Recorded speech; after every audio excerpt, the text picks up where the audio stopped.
झारखंड और देश विदेश की खबरों में आपका स्वागत है। पहला खबर है जमशेदपुर से। इसी माह खुलेंगे कोल्हान विश्वविद्यालय के कॉलेज। छात्रों और शिक्षकों के लिए ये होगी गाइडलाइंस। तो आइए जानते हैं खबर को थोड़ी विस्तार से। यूजीसी के निर्देश पर कोल्हान विश्वविद्यालय के सभी कॉलेज भी खुलने को तैयार है। बस सरकार के निर्देश का इंतजार हो रहा है। कॉलेज इसी माह खुलेंगे यह तय है, लेकिन कब खुलेंगे इसकी घोषणा होनी बाकी है। कॉलेज अगर खुलते भी हैं तो इसमें यूजीसी के सारे निर्देशों का पालन भी होगा।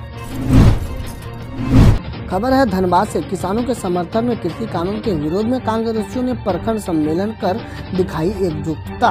कृषि कानून के विरोध और किसानों के समर्थन में बुधवार को कांग्रेसियों ने प्रखंड सम्मेलन में एकजुटता दिखाई। जिला अध्यक्ष ब्रजेंद्र प्रसाद सिंह ने कहा कि केंद्र की मोदी सरकार किसानों के प्रति बुरा बर्ताव कर रही है। केंद्र सरकार अपनी हठ धर्मिता छोड़ 3 कृषि काला कानून को वापस लें। खबर है जमशेदपुर से। 23 अल्ट्रासाउंड सेंटरों का निबंधन रद्द। टीएमएच, टाटा मोटर्स व मर्सी अस्पताल ने स्वेच्छा से लौटाया लाइसेंस। उपायुक्त सह जिला समुचित पदाधिकारी पीसीपीएन डीटी सूरज कुमार की अध्यक्षता में जिला सलाहकार समिति की बैठक की गई। इसमें शहर के 23 अल्ट्रासाउंड सेंटरों का निबंधन को रद्द करने हेतु आग्रहतः कार्रवाई का निर्देश उपायुक्त द्वारा दिया गया। खबर है चतरा से। हंटरगंज में सड़क जाम कर रहे ग्रामीणों के साथ झड़प, पुलिस को करनी पड़ी हवाई फायरिंग। झारखंड के चतरा जिला अंतर्गत हंटरगंज थाना के पांडेयपुरा कला निवासी अरविंद दास को बुधवार की सुबह एक हाईवे ने अपनी चपेट में ले लिया, जिससे उसकी मौत घटनास्थल पर ही हो गई। घटना हंटरगंज प्रतापपुर पथ स्थित भोगनाडीह भीमडाह टोला के समीप हुई। घटना के बाद आक्रोशित ग्रामीण ने मुख्य मार्ग को सुबह 9 बजे से लेकर दोपहर 1 बजे तक सड़क जाम किया था। 2013 में उत्तराखंड त्रासदी में गायब हुए गुमला के 17 लोग अब तक नहीं मिले। थक हार कर परिजनों ने गायब हुए लोगों को मान लिया मृतक। उत्तराखंड के चमोली जिले में ग्लेशियर टूटने से त्रासदी हुई इस घटना ने 2013 की घटना को पुनः याद कर दिया। इस साल उत्तराखंड में भीषण त्रासदी हुई थी। इस समय गुमला जिले के दिलीप कुमार मंत्री के परिवार के 17 लोग त्रासदी के शिकार हुए थे। सभी लोग तेज हाव में बह गए थे। अभी तक इन 17 लोगों का कोई सुराग नहीं है। परिवार के लोगों ने अब इन सभी 17 लोगों को मृत मान लिया है। इसी घटना में गुमला शहर के व्यवसायी दिलीप मंत्री व उनकी पत्नी भी गायब हो गए थे, जिनका अब तक कोई सुराग नहीं है। स्वर्गीय दिलीप मंत्री के पुत्र विवेक मंत्री उत्तराखंड के घटना को याद कर भावुक हो जाते हैं। खबर है रांची से। नशा का कारोबार करने वाले तस्कर की अब खैर नहीं। आरपीएफ रांची को मिला नारकोटिक्स टेस्टिंग किट। अफीम, चरस, हेरोइन व गांजा जैसे नशीले पदार्थ को रेलवे स्टेशन पर पकड़े जाने पर अब तत्काल जांच संभव हो सकेगी। इसके लिए आरपीएफ रांची व हटिया को नारकोटिक टेस्टिंग किट दिया गया है। आरपीएफ अब जब्त मादक पदार्थ के सैंपल पर फोरेंसिक एक्सपर्ट किट का सॉल्यूशन डालकर टेस्ट कर लेगा। चंद मिनटों में ही इसका रिजल्ट भी मिल जाएगा। यह सॉल्यूशन 6 महीने तक खराब नहीं होगा। इस किट को पुनः स्थिति हिंदुस्तान एंटीबायोटिक्स में तैयार किया गया है। आरपीएफ के कमांडर प्रशांत यादव ने कहा है कि किट मिलने से ट्रेनों व स्टेशनों पर नशा का कारोबार करने वाले तस्कर को कड़ाई से लगाम लगाया जा सकता है। खबर है लातेहार से। ठेकेदार से रंगदारी वसूलने आया टीएसपीसी का एक उग्रवादी गिरफ्तार। 9 mm के पिस्टल सहित कई हथियार और कारतूस हुए बरामद। टीएसपीसी के सब जोनल कमांडर नरेश गंजू उर्फ रविकांत को पुलिस ने हथियार के साथ गिरफ्तार कर बुधवार को जेल भेज दिया है। नरेश गंजू ठेकेदार रघुराम से रंगदारी के पैसे लेने अपने दस्ते के साथ आया था और उसी वक्त इसे गिरफ्तार कर लिया गया। इस दौरान उससे अन्य साथी भागने में कामयाब रहे। गिरफ्तार नरेश गंजू लावालोंग चतरा का रहने वाला है। यह जानकारी एसपी प्रशांत आनंद ने दी है। अब खबर देश विदेश और देश की विभिन्न योजनाओं एवं खेलों से।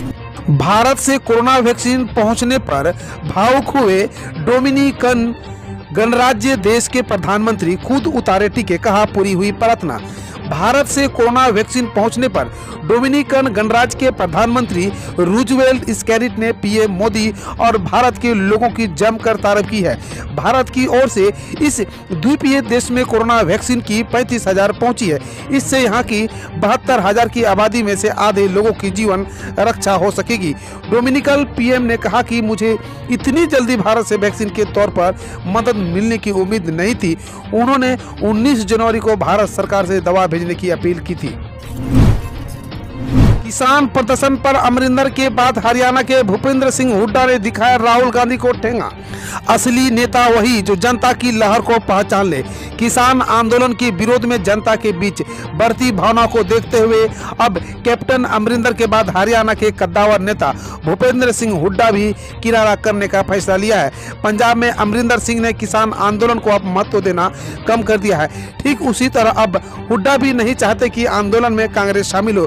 उन्हें ऐसा लगता है कि इससे बीजेपी को फायदा होगा।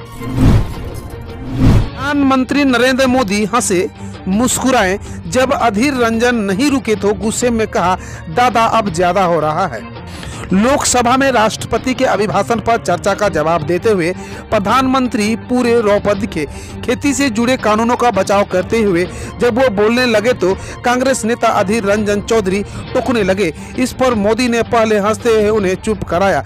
नोकझोंक के बीच मोदी ने स्पीकर से कहा, ये सब भी चलने रहना चाहिए। लेकिन जब टोका टोकी बढ़ गई तो मोदी थोड़े गुस्से में आ गए।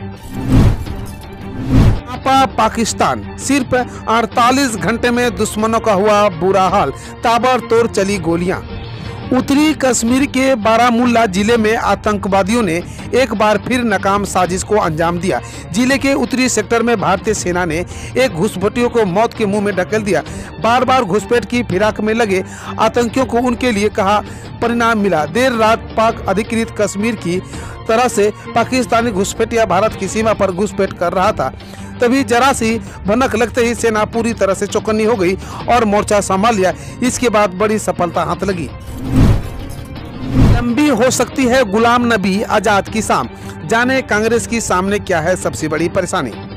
राज्यसभा में विपक्ष के नेता गुलाम नबी आजाद ने बेहद भावुक अंदाज में अपना विदाई भाषण देते हुए एक शेर पढ़ा, दिल ना उम्मीद तो नहीं नाकाम ही तो है, लंबी है गम की शाम मगर शाम ही तो है। यह शेर उन्होंने जम्मू कश्मीर में बदले हुए हालात के बारे में पढ़ा था, पर यह उनके राजनीतिक सफर पर भी सटीक बैठता है, क्योंकि राज्यसभा में वापसी के लिए उनकी शाम लंबी हो सकती है। पार्टी के पास उन्हें राज्यसभा भेजने के लिए कोई सीट नहीं है। लोकसभा में भाजपा सांसद का दावा, किसान आंदोलन के लिए 3 मुख्यमंत्री कर रहे हैं फंडिंग। किसान आंदोलन को लेकर भारतीय जनता पार्टी के नेताओं और सांसदों की ओर से लगातार बयानबाजी हो रही है।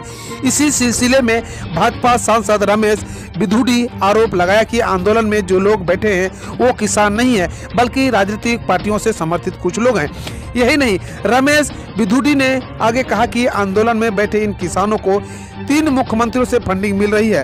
लोकसभा में राष्ट्रपति के अभिभाषण पर धन्यवाद प्रस्ताव पर चर्चा करते हुए बिधूड़ी ने कहा कि जो लोग आंदोलन कर रहे हैं वो सीपीआई और सीपीएम के नेता हैं।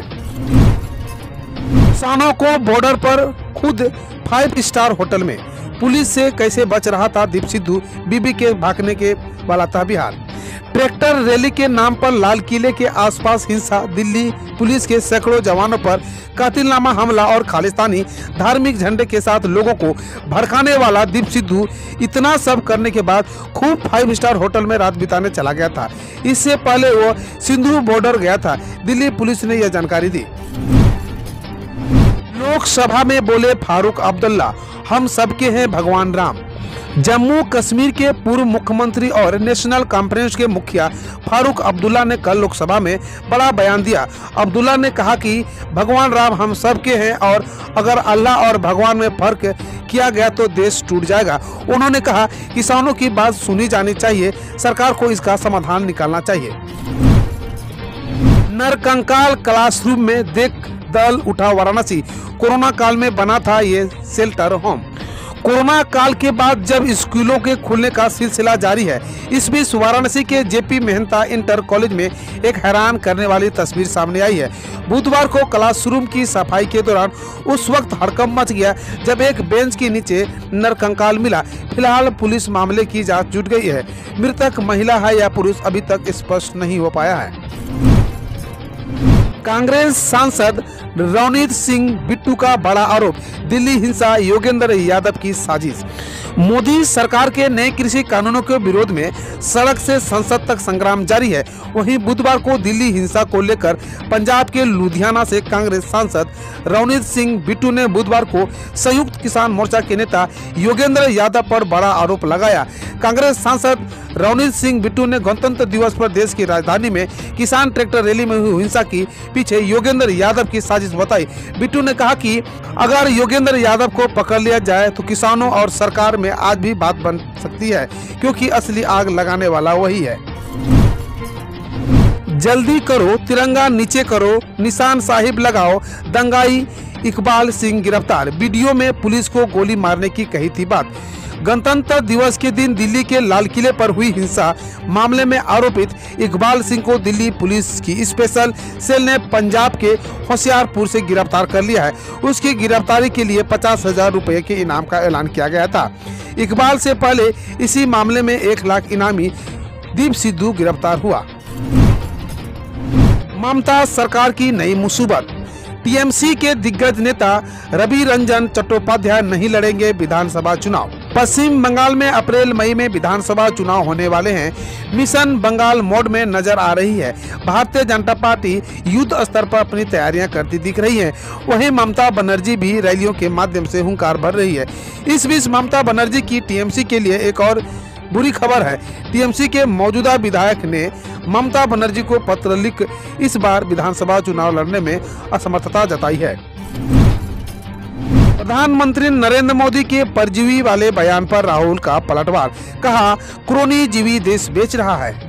कांग्रेस के पूर्व अध्यक्ष राहुल गांधी ने बुधवार को प्रधानमंत्री नरेंद्र मोदी को किसानों पर की गई टिप्पणी के लिए घेरा। राहुल गांधी ने प्रधानमंत्री नरेंद्र मोदी को परजीवी वाले बयान पर पलटवार करते हुए कहा कि क्रोनी जीवी है जो देश बेच रहा है। चीन ने बड़े ही अरमानों के साथ पाक सेना को वैक्सीन दी। पाक सेना ने उसे डंप कर दिया। बेइज्जती किसे कहते हैं ये चीन से बेहतर शायद ही कोई बता पाएगा।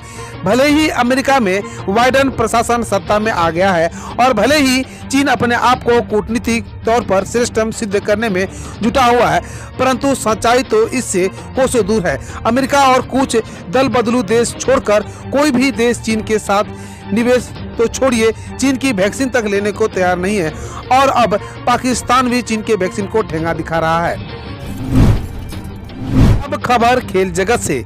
आईसीसी रैंकिंग में कोहली 5वें स्थान पर खिसके, दोहरा शतक जमा कर रूट टॉप 3 में। भारतीय कप्तान विराट कोहली को ताजा आईसीसी टेस्ट रैंकिंग की बल्लेबाजी सूची में इंग्लैंड के कप्तान जो रूट ने 5वें स्थान पर खिसका दिया है। रूट अब 2 पायदान के फायदे से तीसरे स्थान पहुंच गए हैं। जसप्रीत बुमराह और आर अश्विन भी गेंदबाजी में सूची में ऊपर बढ़े हैं। इंग्लैंड के खिलाफ शुरुआती टेस्ट में 11 और 72 रनों की पारी खेलने वाले कोहली के 852 अंक हैं और वह बुधवार को जारी ताजा रैंक में 1 स्थान नीचे खिसक गए हैं।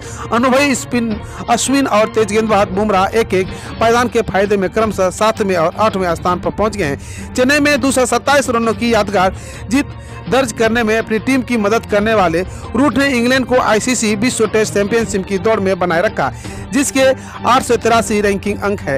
उप महाद्वीपीय में 3 टेस्ट में 684 रन बनाने वाले रूट का सितंबर 2017 के बाद से यह सर्वश्रेष्ठ स्थान है। हम रोज ऐसे ही न्यूज लाते रहेंगे, तो यदि आपने अभी तक क्लीन न्यूज को सब्सक्राइब नहीं किया है तो पहले फटाफट सब्सक्राइब कर लें, साथ ही बेल आइकन को दबा दें ताकि कोई अपडेट मिस ना हो।